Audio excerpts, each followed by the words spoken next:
खुदा की कलीसिया ऐसी कलीसिया है जो खुदा की शरीयत को मानती और इस पर अमल करती है। इस कलीसिया के पास आसमान की बादशाही में दाखिल होने का वादा यकीनी है, क्योंकि यहाँ खुदा की शरीयत की फर्माबरदारी पुरफजल तौर पर और मुस्तदी से की जाती है। इसलिए आज हम कुछ वक्त खुदा के कलाम का मुताला बाउनवान हम खुदा की शरीयत पर अमल करें के तहत करते हैं, ताकि हम खुदा की शरीयत से आ रही इस नस्ल के मुआफिक चलने की बजाय खुदा की शरीयत की मुकम्मल तौर पर फर्माबरदारी कर सकें। मुझे उम्मीद है कि हम सब इस ज़माना में वो आसमानी लोग बनेंगे जो मुकम्मल तौर पर किताब मुक़द्दस और नबियों की तालीमात और हिदायत पर अमल करते हैं। आज हम किताब मुक़द्दस के चंद इक़्तिबासात का जायजा लेते हैं, उन मामलात में जहां लोगों को खुदा की शरीयत की फर्माबरदारी के बायस बरकत मिली थी, और ऐसे मामलात जहां लोगों को खुदा की शरीयत की नाफरमानी करने पर खुदा से सजा मिली थी। कायनात में आलमगीर कवानीन हैं, आसमान में आसमानी कवानीन हैं, और इस ज़मीन पर ज़मीनी कवानीन हैं। इसी तरह हम आसमानी लोगों के लिए खुदा ने हमारी निजात के लिए आसमानी कवानीन कायम किए हैं। अगर हम कवानीन से मुनहरिफ हो जाएं या इन पर अमल करने में नाकाम रहें, तो हमारे पास आसमान की बादशाही की राह तलाश ना कर पाने की हमाकत का इर्तिकाब करने के सिवा कोई चारा नहीं होगा। हम इस बात का जायजा यिर्मयाह बाब 9 में लिखे कलमात से करते हैं कि खुदा ने हमारे लिए निजात के कवायद ज़वाबित कायम किए हैं। यिर्मयाह बाब 9 आयत 12 की तालीमात पर एक नजर डालते हैं। बाब 9 आयत 12। साहिब हिकमत आदमी कौन है कि इसे समझे, और वो जिससे खुदावंद के मुंह ने फरमाया कि इस बात का ऐलान करे कि ये सरजमीन किस लिए वीरान हुई और बियाबान की मान जल गई कि कोई इसमें कदम नहीं रखता। और खुदावंद फरमाता है, इसलिए कि उन्होंने क्या तर्क किया था, मेरी शरीयत को जो मैंने उनके आगे रखी थी तर्क कर दिया, और मेरी आवाज को ना सुना और उसके मुताबिक ना चले, बल्कि उन्होंने अपने हटे दिलों की और बालीम की पैरवी की जिसकी उनके बाप दादा ने उनको तालीम दी थी। इसलिए रब्बुल फ़वाज इसराइल का खुदा यूं फरमाता है कि देख, मैं इनको, हाँ इन लोगों को नाक दोना खिलाऊंगा और इंद्रायन का पानी पिलाऊंगा, और इनको उन कौमों में जिनको ना ये ना इनके बाप दादा जानते थे तितर बितर करूंगा, और तलवार इनके पीछे भेजकर इनको नाबूद कर डालूंगा। सिर्फ यिर्मयाह बाब 9 का जायजा ही जाहिर करता है कि उन लोगों के लिए आफत और सजा की शिद्दत क्या होगी जो खुदा की शरीयत पर अमल करने में नाकाम रहते हैं। यिर्मयाह नबी के जरिए खुदा ने नताइज के बारे में एक सख्त इंतबाह जारी की है।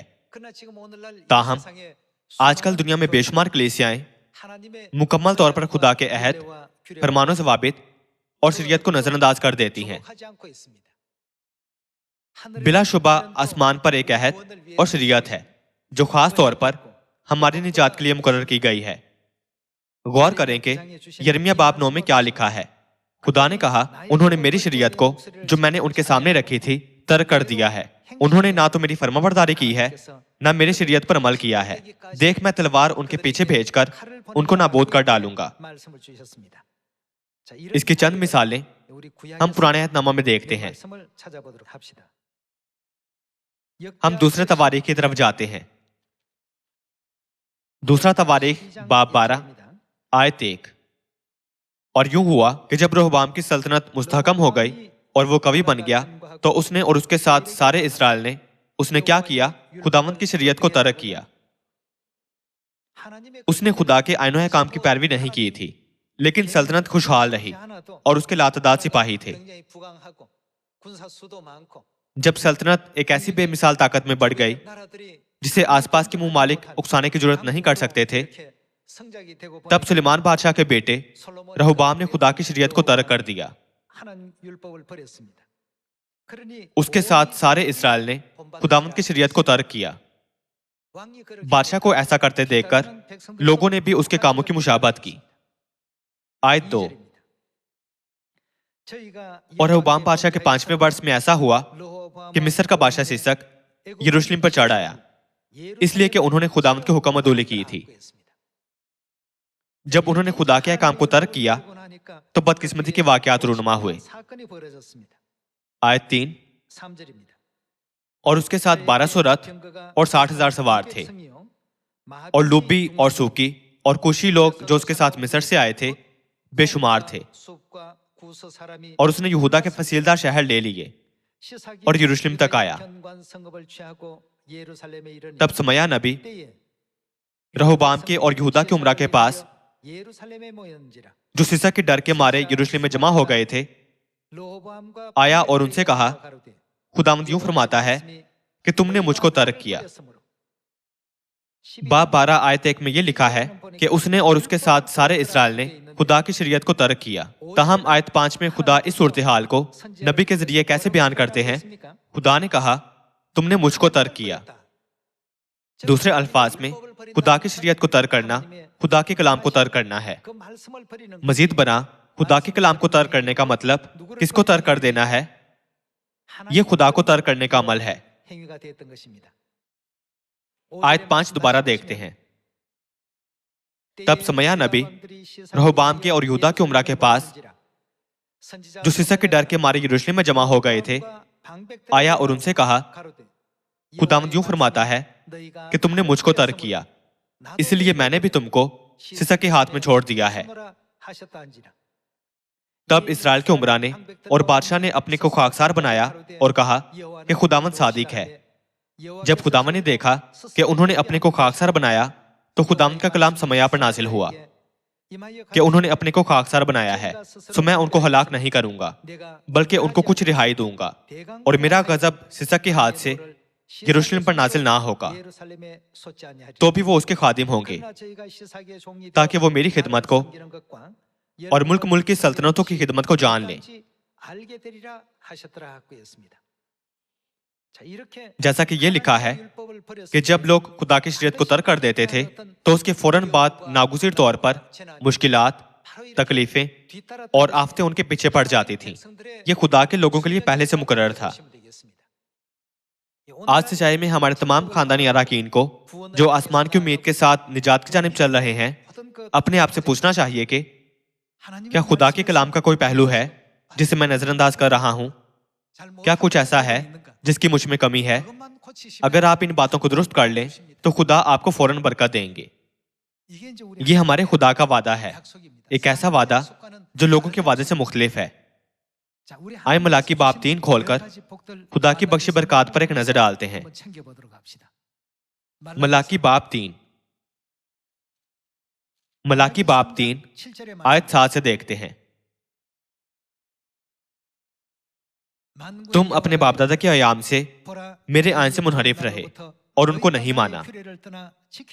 तुम मेरी तरफ रजू हो तो मैं तुम्हारी तरफ रजू हूंगा, रब्बुल फवाज फरमाता है। लेकिन तुम कहते हो कि हम किस बात में रजू हो? क्या कोई आदमी खुदा को ठगेगा?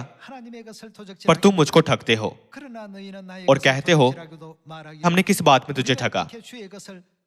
दैयकी और हदिया में।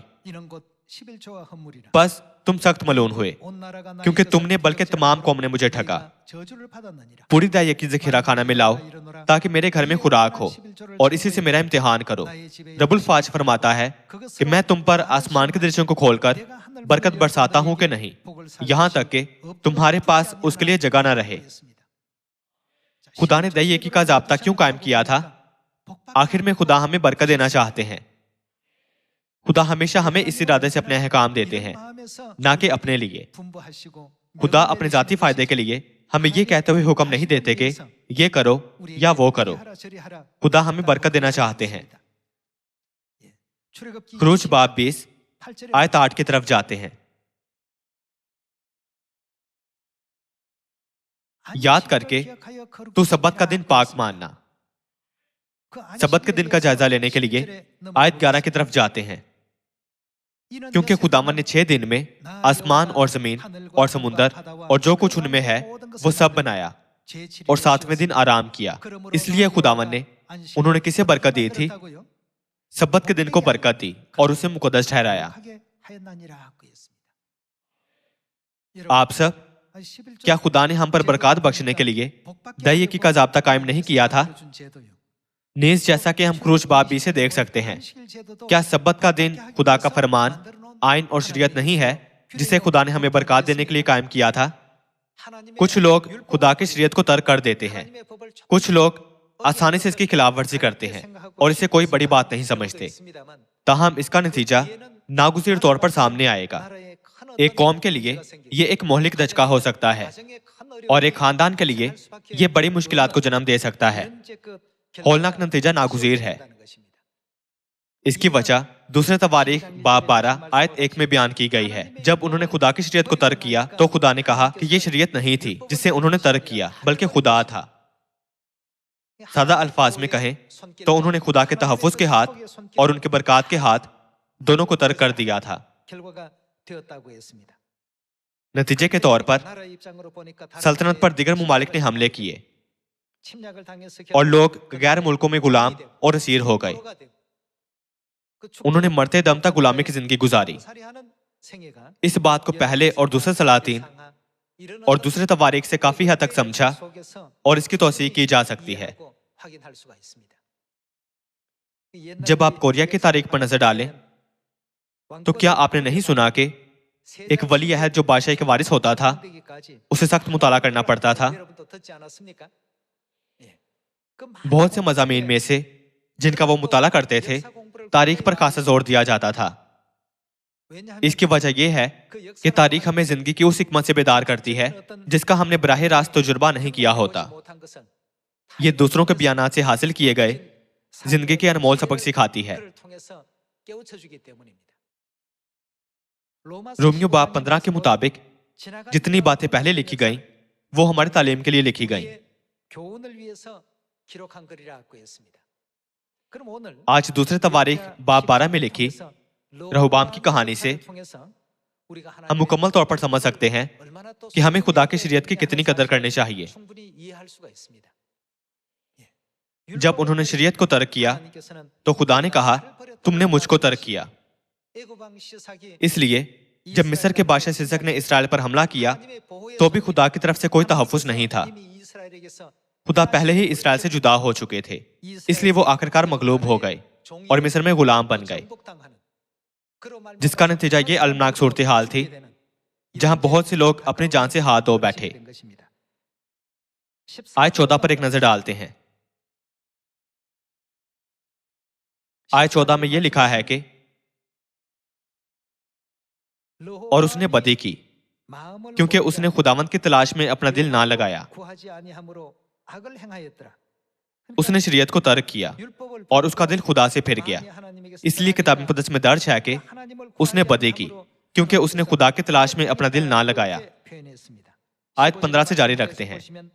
اور رہوبام کے کام اول سے آخر تک، کیا وہ سمیہ نبی اور ادو غیب بن کی تواریخوں میں نسب ناموں کے مطابق قلم بند نہیں؟ اور رہوبام اور یربام کے درمیان ہمیشہ جنگ رہی۔ ان کے درمیان ہمیشہ جنگ رہتی تھی۔ جب ہم باب 13 آیت 10 کھولیں تو ہم ایک منظر دیکھ سکتے ہیں جہاں جنوبی یہودا کا بادشاہ ابیہ شمالی اسرائیل کے بادشاہ یربام سے مخاطب ہوا جب وہ آپس میں جنگ میں مصروف تھے۔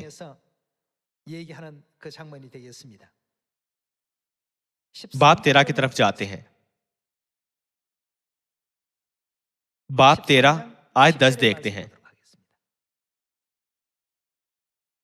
آیت 10 میں یہ لکھا ہے کہ لیکن ہمارا یہ حال ہے کہ خداوند ہمارا خدا ہے اور ہم نے اسے ترک نہیں کیا ہے، اور ہمارے ہاں ہارون کے بیٹے کاہن ہیں جو خداوند کی خدمت کرتے ہیں، اور لاوی اپنے اپنے کام میں لگے رہتے ہیں، اور وہ ہر صبح اور ہر شام کو خداوند کے حضور سوختنی قربانیاں اور خوشبودار بخور جلاتے ہیں، اور پاک میز پر نظر کی روٹیاں قاعدے کے مطابق رکھتے اور سنہلے شمعدان اور اس کے چراغوں کو ہر شام کو روشن کرتے ہیں، کیونکہ ہم خداوند اپنے خدا کے حکم کو مانتے ہیں پر تم نے اس کو ترک کر دیا ہے۔ دوسرے الفاظ میں وہ کہہ رہا ہے اے شمالی اسرائیل، کیا تم نے خدا کو ترک نہیں کر دیا؟ آیت 12 اور دیکھو خدا ہمارے ساتھ ہمارا پیشوا ہے اور اس کے کاہن تمہارے خلاف سانس باندھ کر زور سے پھونکنے کو نرسنگے لیے ہوئے ہیں۔ اے بنی اسرائیل، خداوند اپنے باپ دادا کے خدا سے مت لڑو کیونکہ تم کامیاب نہ ہوگے۔ पर यरूबाम ने उनके पीछे कमीन लगवा दी। सो वो बनी यहूदा के आगे रहे और कमीन पीछे थी। जब बनी यहूदा ने पीछे नजर की तो क्या देखा कि लड़ाई उनके आगे और पीछे दोनों तरफ से है। और उन्होंने खुदावंद से फरियाद की और काहिनों ने नरसिंगे फूंके। तब यहूदा के लोगों ने ललकारा, और जब उन्होंने ललकारा तो ऐसा हुआ कि खुदा ने अबिया और यहूदा के आगे यरूबाम को और सारे इसराइल को मारा। उस वक्त जनूबी यहूदा और शुमाली इसराइल के दरमियान जंग हो रही थी। इसराइल का बादशाह यरूबाम था और यहूदा का बादशाह अबिया था। अबिया रोहबाम का बेटा था। आयत 15 से जारी रखते हैं। तब यहूदा के लोगों ने ललकारा, और जब उन्होंने ललकारा तो ऐसा हुआ कि खुदा ने अबिया और यहूदा के आगे यरूबाम को और सारे इसराइल को मारा, यानी शुमाली इसराइल को। उन्हें क्यों शिकस्त दी गई थी? जनूबी यहूदा ने शुमाली इसराइल को समझाया और नसीहत की थी कि हम हमेशा अपने खुदा के अहकाम मानते हैं, पर तुम उनकी शरीयत को नहीं मानते। खुदा से मुंह ना मोड़ो और ना उन्हें तर्क करो, बल्कि बराह रास्त खुदा के पास आओ। आयत 16 से जारी रखते हैं। और बनी इसराइल यहूदा के आगे से भागे, और खुदा ने उनको उनके हाथ में कर दिया, और अबिया और उसके लोगों ने उनको बड़ी खूनरेजी के साथ कत्ल किया। सो इसराइल के कितने लोग कत्ल हुए? 5 लाख चुने हुए मर्द खेत आए। 5 लाख लोग मारे गए थे। आप सब, हत्ता के 10,000 भी एक अहम तादाद है। जनूबी यहूदा के बादशाह अबिया और शुमाली इसराइल के बादशाह यरूबाम के दरमियान जंग के दौरान इसराइल के काबिल आदमियों में से 5 लाख मारे गए थे। इस अलमनाक वाकये के पीछे यहूदा का बादशाह अबिया है, जिसने खुदा के अहकाम माने थे, और इसराइल का बादशाह यरूबाम, जिसने खुदा के अहकाम नहीं माने थे, बल्कि उनकी हकारत की और गफलत बरती। आखिरकार जीतने और हारने वालों में फर्क ये था कि आया उन्होंने खुदा के अहकाम की फरमाबरदारी की या नहीं। ये फर्क 5 लाख लोगों की मौत का बायस बना। हम दूसरे तवारीख बाब 12 और 13 में इस सबक का मुसलसल जायजा ले सकते हैं।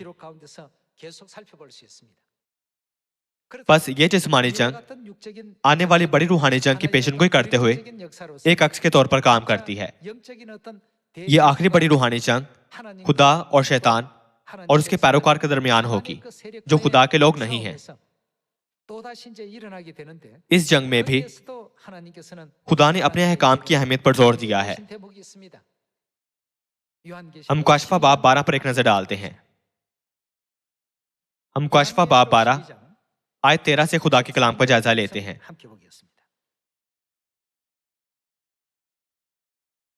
मुकाशफा बाब 12 आयत 13।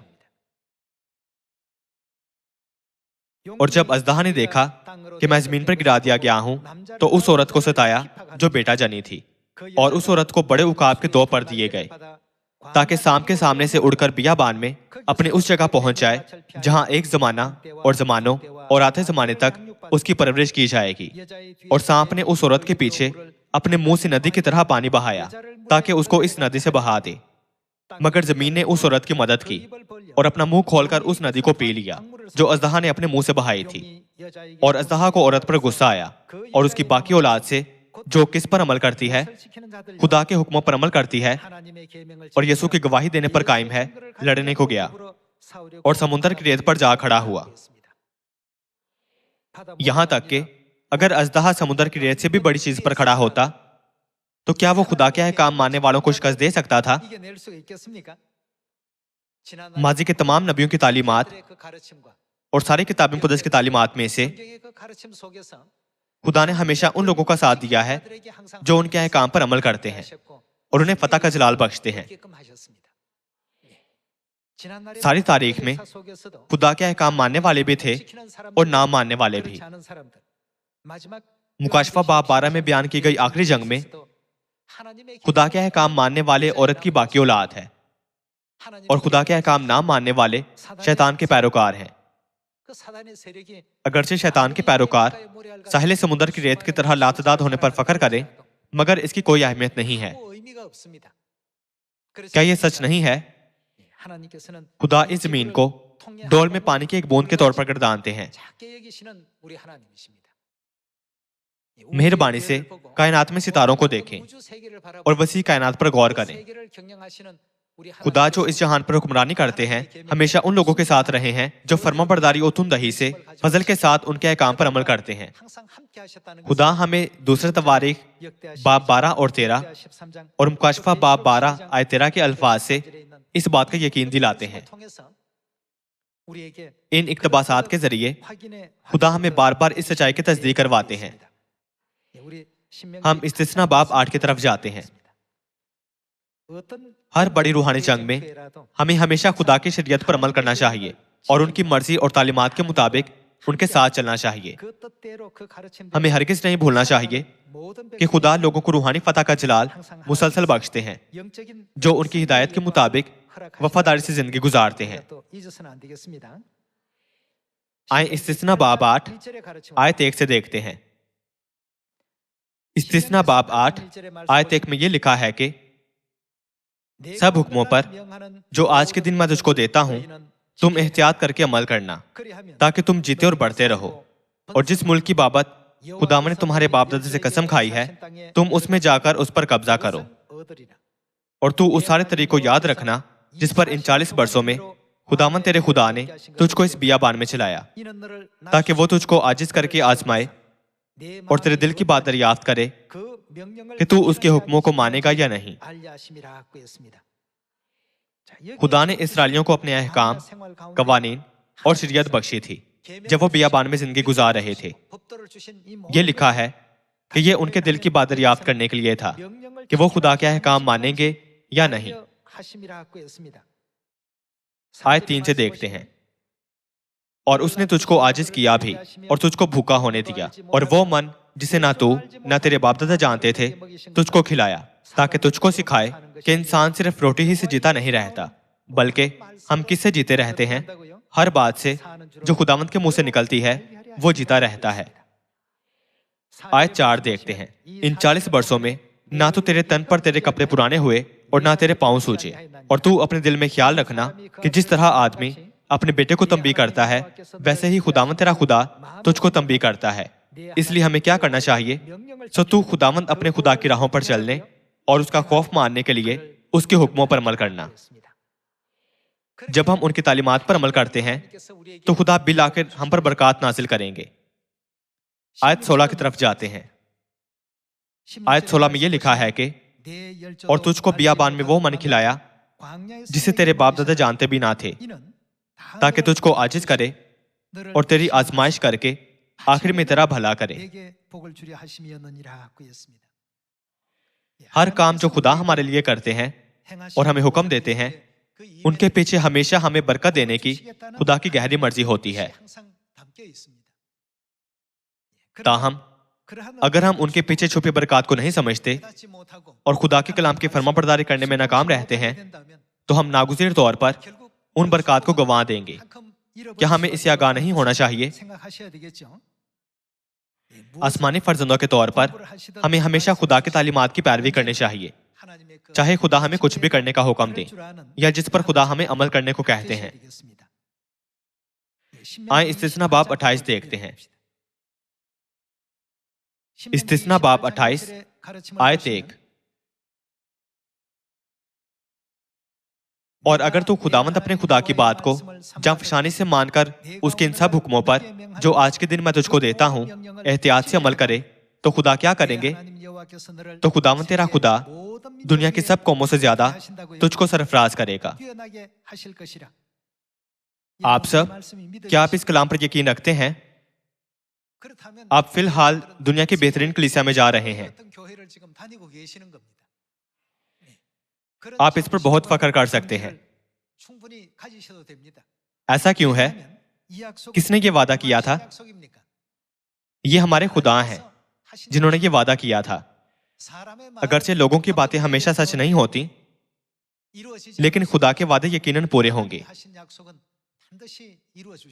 ये लिखा है कि खुदा हमें दुनिया के सब कौमों से ज्यादा सरफराज करेंगे, लेकिन एक शर्त है, جو کہ خدا کے کلام پر عمل کرنا ہے۔ اگر ہم مکمل طور پر خدا کی فرما برداری کریں اور احتیاط سے ان کے احکام پر عمل کریں تو ہم بلا شبہ ایسا نتیجہ حاصل کریں گے۔ آیت 2، اور اگر تو خداوند اپنے خدا کی بات سنے تو یہ سب برکتیں تجھ پر نازل ہوں گی اور تجھ کو ملیں گی۔ ہمیں کثرت سے برکات ملیں گی اور ہر جگہ ہمارا پیچھا کریں گی، اور یہ اتنی زیادہ ہوں گی کہ ہمارے پاس ان کے لیے جگہ نہ رہے گی۔ میں آپ سے کہتا ہوں کہ اسے یاد رکھیں اور اس سے بھی زیادہ فخر اور وقار محسوس کریں۔ آج کل ہمارے ارد گرد بے شمار کلیسیائیں ہیں جو محض چرچ کی ظاہری صورت کو برقرار رکھتی ہیں، جبکہ وہ اپنے منہ سے یہ اعلان کرتے ہیں کہ وہ خدا کے لوگ ہیں۔ وہ اس بات سے غافل رہتے ہیں کہ خدا کے احکام و قوانین کیا ہیں۔ اس کی بجائے وہ خدا کے تمام آئین و ضوابط اور شریعت کو نظر انداز کرتے ہوئے یہ فریب دہ عذر استعمال کرتے ہیں کہ آپ کو صرف ایمان رکھنے کی ضرورت ہے۔ تاہم جیسا کہ ہم نے استثنا باب 8 اور 28، یرمیہ باب 11، 16 اور 44 اور ساری کتاب مقدس میں پڑھا ہے کہ وہ لوگ جنہوں نے خدا کے قوانین و آئین کی حقارت کی اور انہیں ترک کیا، کسی بھی زمانے سے قطع نظر، انہوں نے سزاؤں، آفتوں اور لعنت کا سامنا کیا۔ اس کے علاوہ انہیں مسلسل اپنی جدوجہد میں شکست کا سامنا کرنا پڑا۔ آج ہم یہودا کے بادشاہ ابیہ کی مانند بنے۔ کیا بنیادی وجہ تھی کہ وہ 5 لاکھ دشمنوں کو شکست دینے میں کامیاب ہوئے؟ اس نے کہا، چونکہ ہم خدا کے تقاضوں کو پورا کر رہے ہیں تو ہمارا مقدر اس جنگ میں فتح پانا ہے۔ شمالی اسرائیل کے لوگوں، سنو، خدا کے خلاف مت جاؤ اور نہ ان سے لڑو، کیونکہ تم کامیاب نہ ہوگے۔ اس کا مطلب یہ تھا کہ تم مطمئن نہ ہو کہ تمہارے پاس ایک بڑا لشکر ہے۔ دوسرے الفاظ میں انہیں اپنی تعداد پر فخر نہیں کرنا چاہیے۔ ایمان کے ساتھ ابیہ نے کہا، خدا یقیناً ہمارے ساتھ ہے۔ اس کے دشمنوں نے اپنی حکمت عملی تیار کی۔ انہوں نے اس کی فوج کے پیچھے گھات لگا کر حملہ کیا اور سپاہیوں کو پیچھے بھیج دیا، تاہم خدا نے انہیں فتح نہیں بخشی تھی۔ اس تاریخی واقعے کا جائزہ لینے سے کیا ہم اس بات کی تصدیق نہیں کر سکتے کہ تاریخ اور ہر زمانے کی قیادت کون کرتا ہے؟ ہم ایک بار پھر تصدیق کر سکتے ہیں کہ سب کچھ خدا کی مرضی کے مطابق ہوتا ہے اور خدا اس کی قیادت کرتے ہیں۔ آسمان کی بادشاہی نزدیک آ رہی ہے۔ اب جب کہ آسمان کی بادشاہی نزدیک آ رہی ہے تو ہم اپنے آپ سے پوچھیں کہ کیا ہم خدا کے احکام کے لیے اور بھی زیادہ دیانتدار ہو رہے ہیں، یا کیا ہم خدا کے احکام کو نظر انداز کر رہے ہیں؟ آئیں ہم اپنے آپ پر غور کریں اور آخر تک آسمانی باپ اور آسمانی ماں کی مقدس تعلیمات کی پیروی کریں، تاکہ ہم سب صیون کے پرفضل خاندانی اراکین بن سکیں جو تمام لوگوں کو خدا کے قوانین و ضوابط اور فرمان کی تعلیم دیتے ہیں۔ اسی کے ساتھ میں آج کا واعظ ختم کرتا ہوں۔ آپ کا بہت شکریہ۔